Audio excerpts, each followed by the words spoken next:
Welcome back to the channel, everybody. In this video, we're finally going to be installing one of my most anticipated parts, Fortunato coilovers.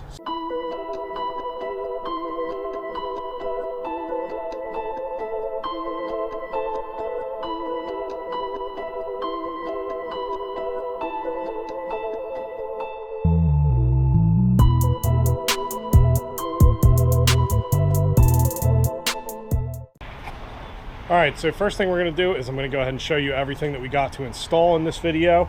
There's a couple more parts than just the coilovers, but first and foremost, yes, I opened them already, but Fortunato coilovers.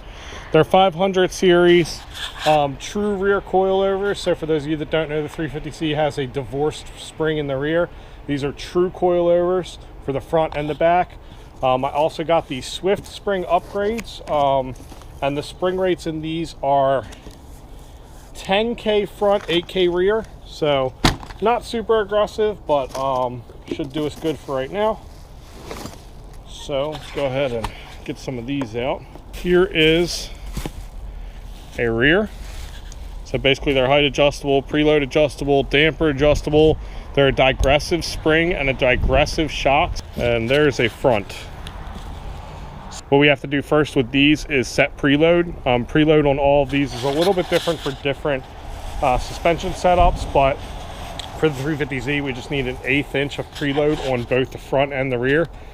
So we need to go ahead and set the preload, and then we're gonna go ahead and guess on ride height, at least the first time we install it, and hopefully get close, or at least something that's drivable. Other things that we're gonna be installing today is, as you know, we already have the super lock kit on the front, but these are all of the adjustable arms for the rear. So these are, well, let's see, it doesn't say. These are the, I can't remember what they call these arms. One of them is a traction arm, one of them's a tow arm, and one of them's the camber arm. So basically I had to wait to install these because these replace the arms that the buckets are in for the divorced springs. So we had to wait for our true rear coilovers before we could put these in. Basically we have all three sets of these arms for the rear. So we're going to be installing all those. And then this is the eccentric lockout kit. So basically it's just some giant washers so that we can get rid of the eccentrics on 2 of these arms. So we're going to go ahead and get to all that. As you can see, I already got the car up on the ramps, so we're going to go ahead and jack the front off and take one of the wheels off and get started.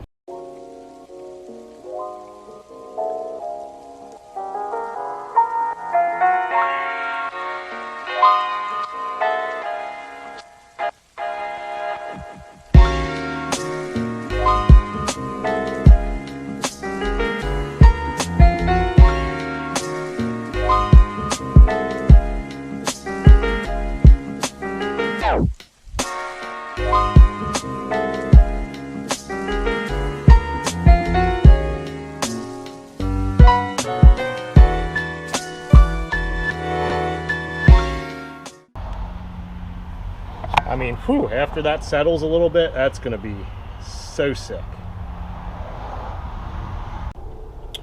All right, so the fronts are done, and it is flush, and it's tucked, and it might be a little too low, but we're going to roll with it for right now. Sheesh. Looks good, though.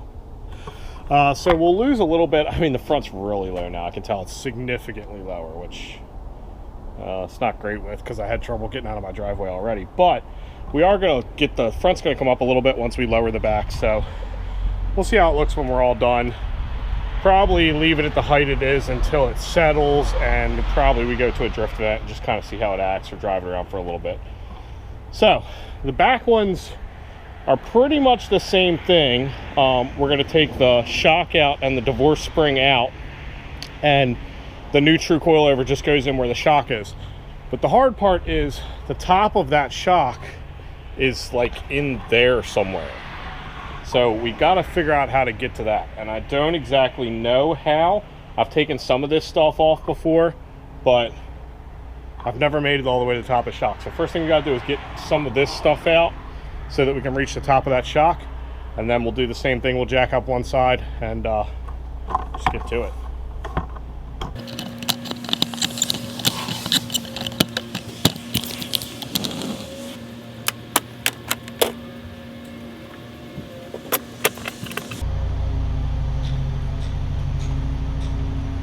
All right, probably should have looked that up on the internet, but it looks like there actually is no access. There's bolts that go from the bottom. Now the problem with that is we have damper adjustments. We need to be able to get to the top of this shock. So basically the top of that bolt lines up right about here on this hole. So we're probably just gonna end up drilling a fucking hole right through here, drilling a hole through the piece that goes on top of here.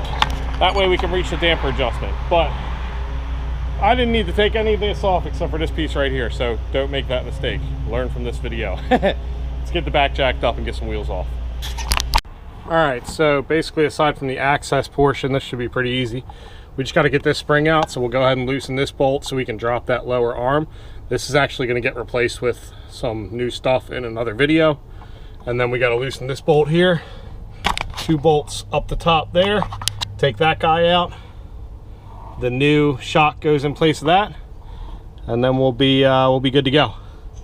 So I'm going to go ahead and get this stuff taken out.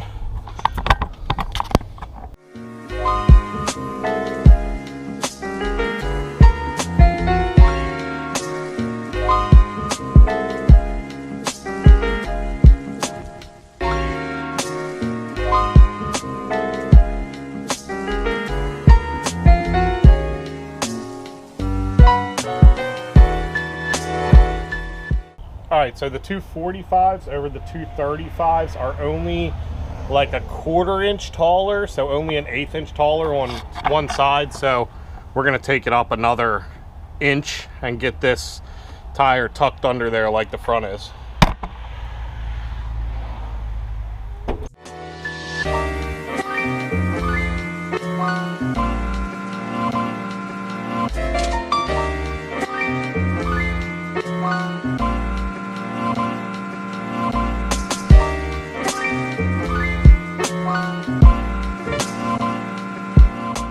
So in the last video, we went ahead and put our Fortunato coilovers on. We still got a little bit of adjustment to do with them, but in this video, we're gonna add some more stuff to make everything work properly and fit properly and be adjustable. So we got some new arms for the back, and then we got something else that I'm not excited about, but we're gonna give it a shot. So here's what we got. So basically we have the lower arms to get rid of the big buckets where the divorce spring used to be. We have the camber arms and we have the toe arms. And then we also have an eccentric bolt lockout kit. So we'll explain all that as we go through and put it in. But what I'm not excited about is this guy. So especially in the front, I want it to look good, but we also need room for turning and suspension travel and all that good stuff. So we're going to try to roll the upper lip on the front and the rear fender. So I've watched a lot of videos about how to do this. I know how to do it. I just know sometimes it goes smooth and sometimes it doesn't. So that's what we're going to start with. So let me get set up and then we'll get to it.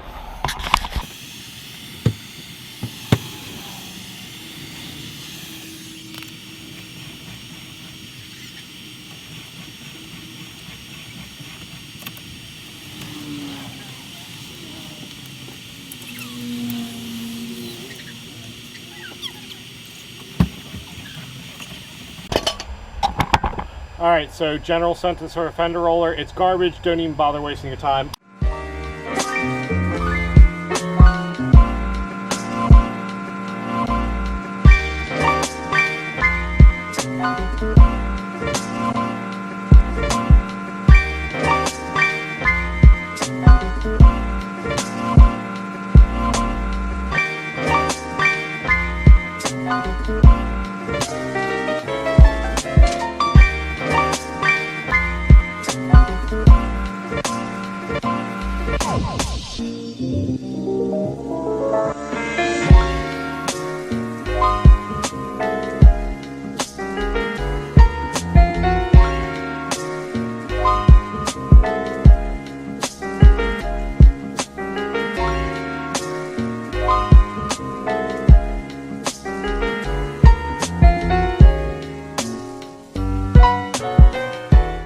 Alright guys, so I never filmed an outro for this video, so I just want to go ahead and show you from underneath the car what all we installed.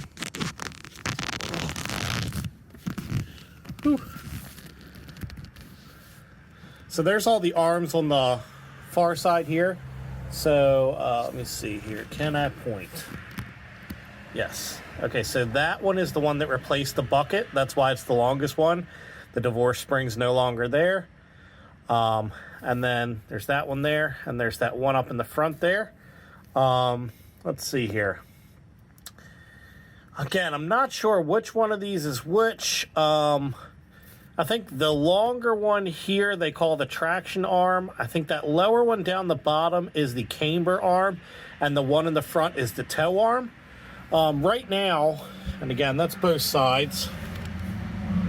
And then you can see right here, that's the eccentric lockout nut. So basically the old one used to be an off-centered hole. So this just kind of locks it out because now we can adjust at every single one of these bars on both ends. So you don't have to remove them to adjust them. They're threaded opposite direction. So you can literally just loosen the jam nuts at each side and spin the arms, and that's how you adjust them. So right now I have the rear end set completely dead straight. So there's no toe, there's no camber, there's nothing. And that's basically the way I rocked it, and I've been using it so far. So I did get a little bit of outside tire wear from the first drift event that I went to. So we need to go ahead and just add a little bit of camber to the rear end just to, you know, make the tires wear a little bit evenly, but we're going to work on that later. And yeah, I mean, overall, the car stance is pretty much perfect for me. I mean, this rear end's still a little bit high, but I can't really go too much lower because my exhaust scrapes the ground. So it is what it is. But thanks for watching. This is the video for the Fortunato coilovers. Shout out to Fortunato. Again, I've already drove on these coilovers. They are absolutely amazing. Weight transfer is awesome. They were easy to install. Everything fit 100% perfect. Ride height adjustability is amazing. You can go a lot lower than these are set right now. You can go a lot higher than they're set right now. So everything for me worked out great. I loved them. Shout out to GKTech for all the GKTech stuff. I have everything adjustable GKTech on the entire car, and I've had no issues with the products themselves. I did have, you know, a couple little issues with a wrong part that got sent, but they took care of it immediately, sent me the new one. I had it in like 2 days. So no big deal. But everything turned out great. I love the car. It feels awesome. The Fortunato coilovers are amazing, and shout out. So like, share, comment, subscribe, and I'll see you guys on the next one.